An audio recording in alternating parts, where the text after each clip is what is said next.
Os direitos fundamentais, para serem implementados, dependem de garantia da jurisdição. É preciso que haja garantia de que um juiz isento, investido de poder, possa solucionar as lides que decorrem da sua aplicação para que a sociedade obedeça essas garantias fundamentais. Dentre elas estão as garantias do direito do trabalho. Por isso, o processo do trabalho é uma ferramenta importantíssima na realização desses direitos e, se é trabalho, pode chegar o podcast da Escola Judicial da 5ª Região, Tribunal Regional do Trabalho da Bahia, discute hoje algumas questões importantes do processo do trabalho contemporâneo com a professora Juliane Facó, que é advogada aqui na Bahia. Juliane, muito obrigado por sua disponibilidade. Eu que agradeço, doutor Marcos, o convite para participar desse podcast. Muito obrigada. O primeiro tema, professora, é essa inovação do Código com um sistema de observância obrigatória de precedentes. Na sua perspectiva, o que é, como deve funcionar essa novidade? O sistema de precedentes, doutor Marcos, ele é importante para um ordenamento jurídico porque a gente não pode se basear só na lei. A legislação, ela é desvinculada de um caso concreto, ela é em abstrato. E o precedente é justamente a interpretação da norma aplicada ao caso concreto e como o judiciário vê determinada questão, fixando uma tese que vai se replicar em casos semelhantes. E nesses casos semelhantes, entende-se que deve ter uma resposta uniforme do judiciário, tratando os iguais de maneira igual. Ou seja, a aplicação do princípio da isonomia em relação às decisões judiciais e às teses que são firmadas pelos tribunais. Portanto, uma ferramenta muito valiosa, na sua opinião. Muito valiosa, porque dá mais previsibilidade, uniformidade, estabilidade, evita a jurisprudência lotérica, ou mesmo essa questão de, pode fazer qualquer coisa, porque o judiciário tem gente que acha assim, tem gente que acha acolá, isso acaba ampliando os litígios e não pacificando. Então, a gente tem uma forma de prevenção de litígios, de controle, de direção, é o que eu costumo dizer, é um guia para a sociedade, um parâmetro de conduta para a sociedade e também um guia de interpretação para o judiciário. Excelente figura. Me lembrei que fui parte uma vez e perguntei ao advogado, ganho essa causa? E ele respondeu, o senhor não pode fazer essa pergunta estando no judiciário, porque a resposta é pode ganhar, pode não ganhar e pode ganhar um pouco. Né? Isso. Então, isso é a jurisprudência lotérica, né? Perfeito. Então, acho que a sociedade, quem não está no sistema jurídico, não entende muito. Como é que o juiz pode julgar? E o meu colega, ele trabalhava da mesma forma que eu, no mesmo lugar, no mesmo horário de trabalho e ganhou. Então, assim, acho que há uma maior uniformidade e previsibilidade dessas decisões e conhecimento de como o judiciário se posiciona em determinado caso. Isso é importante para um sistema de justiça. Muito bem. O Tribunal Superior do Trabalho está muito abraçado a essa ideia, está tentando virar, como o próprio presidente diz, uma corte só de precedentes. Perfeito. Neste movimento, baixaram a Instrução Normativa 224, que mexe com o recurso de revista.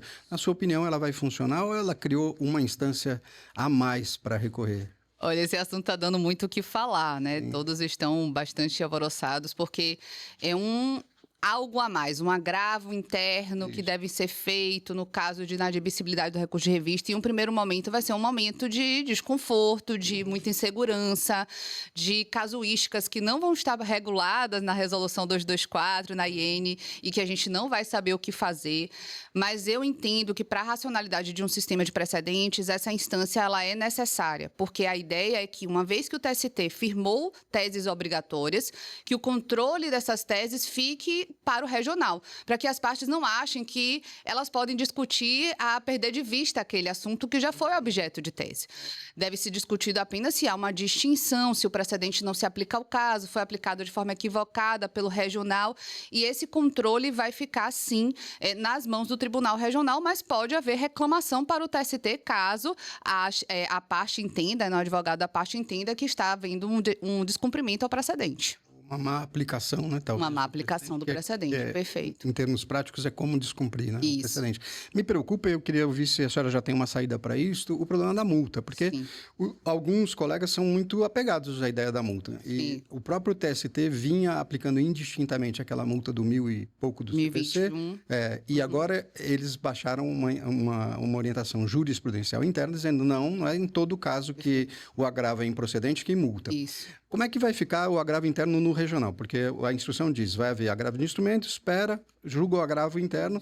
Se o agravo interno for mantido, for improcedente, pode aplicar a multa. E se aplicar a multa, o que é que acontece com ela? Ela ficou indiscutível, essa multa? Essa é uma pergunta muito boa, porque a resolução não tratou sobre isso. Tratou. E, ao mesmo tempo, a gente não pode negar à parte o direito de recorrer de uma multa que considere injusta, que foi mal aplicada.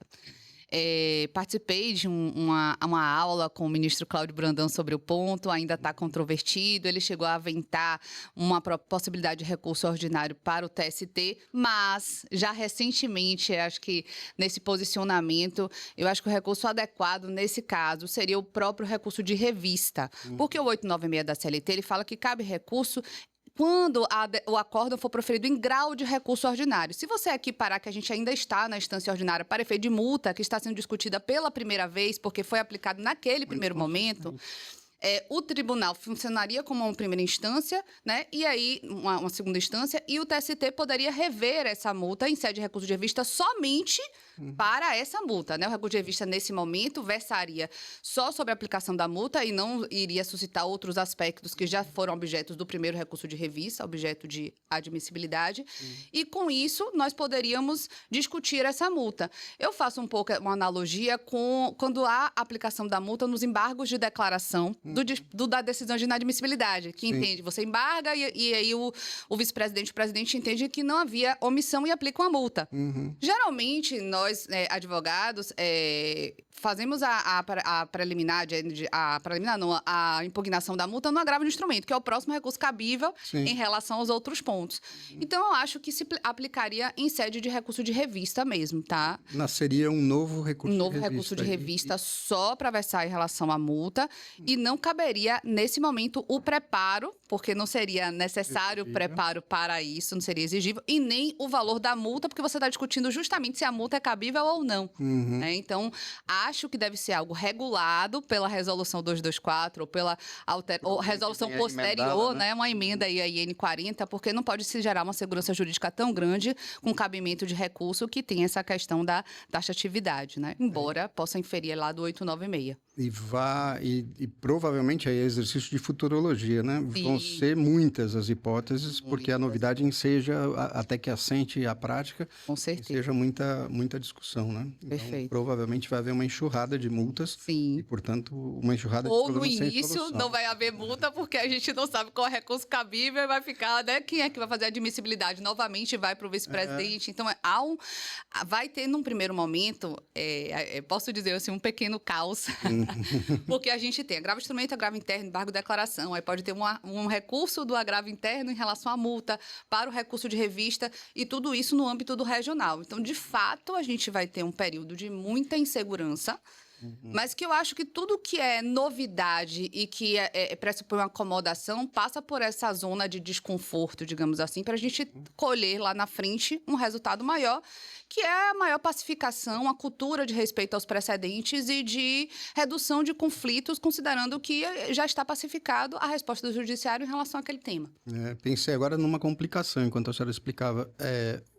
A multa é aplicada, a parte apresenta o recurso de revista, vai para a admissibilidade do vice-presidente e ele denega seguimento. Então, a gente vai ter dois agravos de instrumento. É verdade. Um agravo de instrumento para o recurso de revista que já estava esperando lá e um novo agravo de instrumento. É por isso que é urgente a regulamentação, né? Sim. De qual é o recurso cabível, porque aí pacifica a questão pelo próprio TST. Muito bem. A reforma do Código, a inovação do Código, que nem é mais tão inovação, embora todo mundo siga dizendo novo CPC, não sei até quando vai ser novo, né? Porque já tem 7 anos de publicação. Ele trouxe grandes avanços, me parece que isso se justifica na mens legislatores, né? A influência de doutrinadores do processo na construção do texto, e uma dessas inovações são as negociações processuais. A senhora pode explicar o que é que são essas negociações, quais os seus limites, suas aplicações práticas? Eu sou uma grande partidária das negociações processuais, já falo sobre o assunto desde 2016.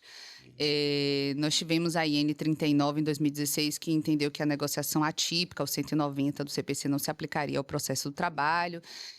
Eu acho que isso podou as discussões doutrinárias do que é o negócio processual, como ele pode servir ao processo e como a gente pode trabalhar com o negócio processual, porque eu vejo o negócio processual como uma grande ferramenta de gestão processual também e de solução do conflito, não no sentido de resolver o direito material, mas como aquele direito material pode ser melhor tratado do ponto de vista das peculiaridades do litígio. Certo. É a possibilidade da gente colocar uma lente ali naquele caso concreto e dizer, olha, esse caso aqui é diferenciado.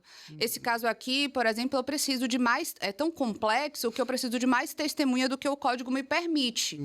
E há uma negociação processual entre as partes que pode envolver o juiz. Muitas vezes o negócio é mal visto porque diz, o negócio é só praticado sem a presença do juiz. Não, o juiz também pratica a negociação processual e também pode ser envolvida. Ou chame de gestão processual, de gerenciamento processual.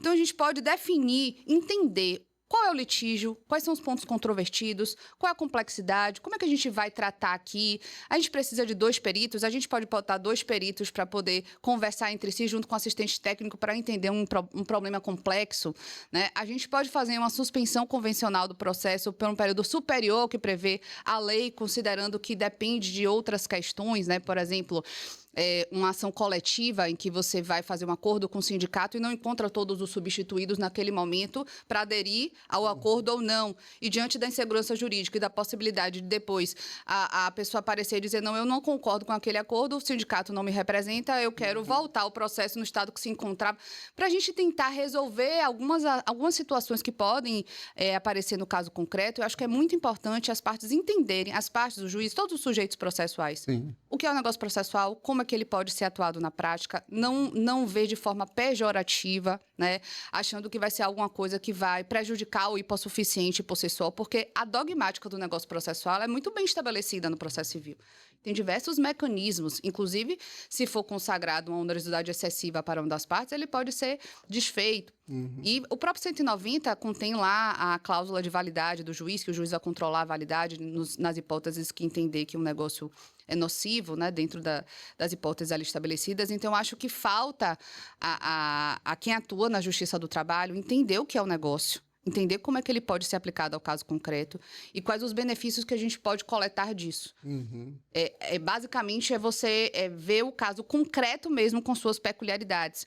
E eu costumo falar, só para refutar de forma já mais rápida, por que o negócio se aplica ao processo de trabalho, como é que a gente pode admitir que a gente pode negociar o direito material, que é o mais, a gente pode ter renúncias de direitos, a gente pode renunciar a crédito em execução, com título executivo formado, a gente não pode negociar regras de processo, de procedimento, não faz sentido, né?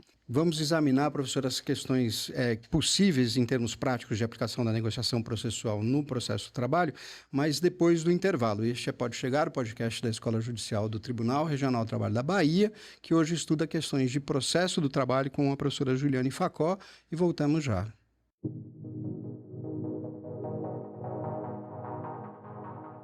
Com a professora Juliane Facó, que é professora e advogada, estudamos hoje no Pode Chegar alguns aspectos do processo do trabalho e paramos antes do intervalo nas hipóteses concretas. Vamos examinar algumas hipóteses, professora, em que é possível aplicar a negociação processual no processo do trabalho? Perfeito, doutor Marcos.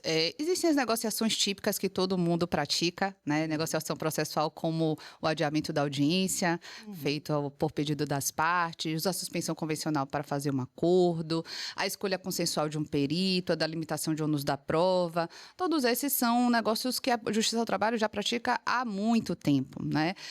A escolha até também da própria carta convite como instrumento, né? A forma de apresentar como instrumento de mostrar que a intimação da testemunha foi feita, por WhatsApp, quando as partes aceitam aquela prova que foi apresentada, a prova digital, muitas vezes sem cadeia de custódia, mas as partes não impugnam aquele e-mail então dispensam aquelas formalidades. Tem vários exemplos típicos, mas eu gostaria de trazer um exemplo que eu acho que vai ficar muito claro da possibilidade de flexibilização procedimental até da própria Justiça do Trabalho, do procedimento do processo do trabalho, que eu até defendo que é um procedimento flexível, poroso, aglutinador, porque o nosso direito material ele é muito rico, é muito fático, a gente tem uma pluralidade de questões. Então, se a gente tiver um procedimento muito engessado, a gente não consegue instrumentalizá-lo de forma adequada. Então, na pandemia, nós tivemos aquele caos de, poxa, nosso procedimento é apresentar contestação em audiência, seguir a audiência una. Depois da tentativa de conciliação. Depois da tentativa de conciliação, isso é algo intangível dentro do nosso procedimento até então. E aí nós nos vimos dentro de casa, sem não ter costume de se fazer uma audiência virtual, né? O tribunal não tinha nenhum aparato ainda, os próprios advogados também não, e uma desconfiança muito grande desse método, né? Uma resistência, OAB e etc. E o que é que foi feito pelo TST na época, salvo engano, foi pelo CSJT, editou um ato número 11, que disse que poderia se aplicar o procedimento do artigo 335 do CPC, que fala justamente que você apresenta a contestação primeiro no prazo de 15 dias, vê se tem a possibilidade de conciliação ou não, para depois faz a réplica deles, que no nosso caso a manifestação de preliminares e documentos, depois marca a audiência. A gente importou uma norma que naquele momento resolvia o nosso problema, que senão os processos ficariam parados, os processos iniciais, e seria muito prejudicial para a justiça.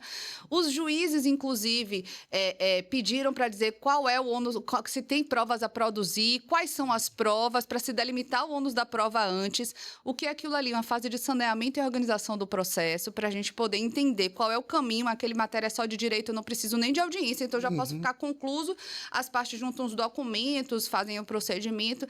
Então, isso é algo que está dentro do âmbito de negociação processual, no âmbito de gerenciamento processual, de flexibilização procedimental. E o próprio ato citou 190 entre parênteses. O que é interessante, porque a IN proibia em tese e um ato do TST reconhece a sua aplicação no 190. Então, mostra que talvez seja mais um desconhecimento do Instituto e dos seus benefícios do que propriamente dizer que ele é maléfico. Porque se ele for maléfico na prática, o juiz simplesmente vai dizer que ele é nulo. O próprio 190 tem mecanismos de controle que foram feitos justamente para observar partes desiguais, hipossuficientes, consumidores. Veja que o 190 fala que você pode negar validade, o juiz pode negar validade do negócio processual se tiver inserção abusiva em contrato de adesão. Ou seja, em outras palavras, ele está dizendo, ao consumidor aplica o negócio processual, mas se for abusivo, não se aplica. E aí você lê, ao trabalhador aplica o negócio processual, mas se for abusivo, não se aplica. Né? E o negócio processual é praticado por pessoas que, em tese, teriam técnica para isso, ou seja, os advogados representantes das partes, envolvendo ou não o magistrado. Então, é uma parte técnica de conhecimento mesmo processual. Muito interessante, muito obrigado, professora. Me parece que a grande alteração, talvez do século XX, eu não sou especialista em processo civil, mas no processo do século passado, foi abandonar a ideia de um procedimento engessado chamado de ordinário. Sim. Então, eu me colocando na cabeça do legislador antigo, penso que ele imaginou, vai ter um procedimento básico e alguns específicos, que são as tais ações especiais. Então, ação de consignação, ação de prestação de contas e tal. O Código abandona, em grande medida, este modelo. E, então, neste quadro, eu queria saber o que é que significa customização do processo, porque me parece que vai nessa linha de abandonar um modelo fixo e olhar para o caso concreto, não? Perfeito, com certeza. Até uma digressão da doutrina processual, eu falo sobre isso também, no sentido de que o procedimento antes era um procedimento que ele era abstrato. É assim, é intangível, tipicidade fechada. Eu não quero nem saber o que é as peculiaridades do caso concreto, e o procedimento é esse, todo mundo tem que se adequar, como se todos os casos pudessem se encaixar perfeitamente naquele modelo cartesiano, geométrico, que foi inspirado nas ciências exatas, né? Depois eles vão para o extremo e dizem, não consegue ver direito material, então vamos fazer procedimento especial. E é proliferação de procedimentos especiais, sem nenhuma sistematização uniforme, sem nenhuma dogmática específica. E aí a gente vem com o CPC e traz, a gente tem um procedimento, que é o procedimento comum, chamado agora de procedimento comum, mas ele é flexível. A gente tem um 327, parágrafo 2º do CPC, por exemplo, que diz, né, que quando eu estou falando de acumulação de pedidos, que o juiz pode converter algum pedido que seja sobre um procedimento específico em um procedimento comum, sem prejuízo de empregar técnicas diferenciadas de procedimentos especiais, de tutelas especiais. Ou seja, permite aí a cláusula de atipicidade, de flexibilização procedimental, importando uma técnica diferenciada que venha servir a esse processo. Né? Disse também que pode converter tudo num procedimento comum. E aí eu até cito um exemplo. Vamos dizer que tem um caso de um rito sumaríssimo clássico, a princípio pelo valor da causa apenas, né, a definição do rito, mas a causa é muito complexa. A causa demanda muitas questões que não se afinam com o procedimento do rito sumaríssimo, inclusive com um filtro recursal reduzido, com o número de testemunha reduzido, com uma ideia de você fazer um procedimento mais rápido. Então, por que não converter esse procedimento em um procedimento ordinário que vai dar mais garantia às partes, às duas partes, para produzir a sua prova, para dizer o seu direito, para ser observada a garantia processual e para que seja adequada a esse tipo de procedimento. Isso é possível. A gente pode fazer, ou mesmo empregar técnicas de outros procedimentos dentro do procedimento sumaríssimo. Isso é questão de gerenciamento. Eu acho que eu entendo o juiz hoje, um juiz dentro de um paradigma cooperativo de processo, como um juiz gestor, um juiz que entende as peculiaridades do direito material e formal, um juiz ativo, mas um juiz que atua em diálogo com a parte constantemente, né? Para que a gente não tenha decisão surpresa. Se você for ligar o primeiro assunto de precedente, a gente não pode pensar em um sistema de precedente com garantias processuais mitigadas. Porque para formar uma tese, aquele caso paradigma que serviu para aquela tese, ele precisa ter uma amplitude de fundamentação das partes para que não corram risco de formar precedentes distantes da realidade, porque o representativo da controvérsia foi um caso ali que não tinha uma amplitude de cognição tão importante, que não deu para o judiciário toda a dimensão do que era aquela questão. E aí acaba tendo várias distinções e o precedente fica inexequível, ou ninguém segue, ou inútil. Pois é, mas a educação para os precedentes é curiosa, porque o dogmatismo brasileiro, o excesso de leis que rege a nossa vida, né? Então, a gente tem Constituição, lei complementar, lei federal, lei estadual, até opinativo do delegado tributário vale como lei e tal. Sim. A gente gosta muito de uma lei. E a gente aprende a lei, isso é correto na hermenêutica, do texto para cá. Ninguém imagina o que é que o legislador quis saber para fazer.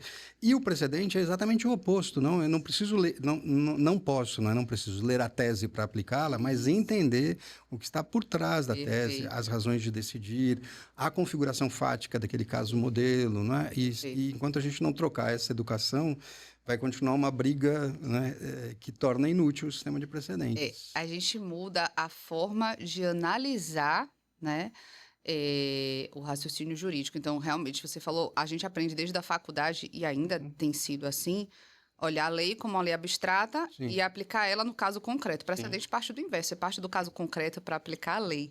Né? Então, isso é muito importante. E não podemos ver teses, foram fixadas agora 21 teses, né, do Tribunal Superior do Trabalho.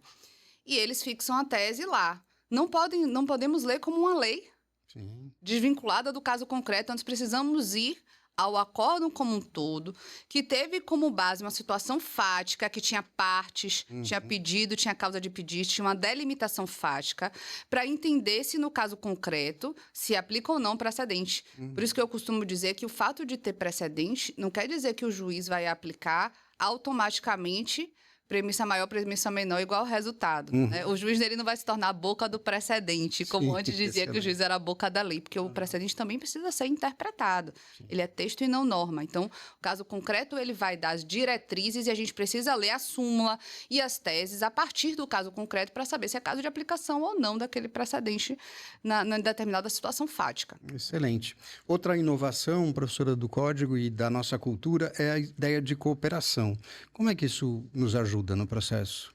A cooperação, ela muda o eixo, o modelo, na verdade, de organização do processo. A gente sai de um modelo exclusivamente inquisitorial, que você tem o juiz ali como grande protagonista, mas sem ter necessidade de observar o contraditório dinâmico da questão da decisão surpresa, sem ter uma baliza de o que é uma fundamentação qualificada, não tendo tantos atos saneáveis para um juiz que tem que agir em diálogo com as partes. Né? O artigo 10 diz que não se pode decidir em grau de jurisdição própria IN sem ter dado à parte o direito, a oportunidade aí de se manifestar sobre questão de fato e de direito que o juiz entenda relevante. E a razão de ser disso é justamente porque é importante que a parte entenda que ela teve essa oportunidade de se manifestar. Pode ser até que o argumento dela não seja acolhido, não tem problema nenhum. Mas a gente está partindo e às vezes a gente faz e vê o judiciário só considerando os atores dentro do Poder Judiciário, mas a gente está atuando para partes leigas, para uma sociedade que não entende o porquê ganhou, o porquê perdeu. Então é importante que mas a senhora não argumentou, não argumentei, mas o juiz disse que esse argumento não se aplica por esse motivo. Então essa resposta é importante quando a gente está tratando de um precedente que vai se aplicar de forma universalizada para vários casos. A gente precisa que os argumentos importantes e relevantes do processo tenham sido analisados e acolhidos ou refutados. Sim. Até para nos guiar e para que as pessoas entendam que houve uma participação conjunta desse provimento jurisdicional como garantia de influência de decisão no Supremo. Impecável. Muito obrigado, professora. A sua exposição foi muitíssimo qualificada e nos ajudará muito, certamente. Eu que agradeço mais uma vez pela participação no podcast. Muito obrigada. Este foi o Pode Chegar, o podcast da Escola Judicial da 5ª Região, Tribunal Regional do Trabalho da Bahia. Até o próximo episódio.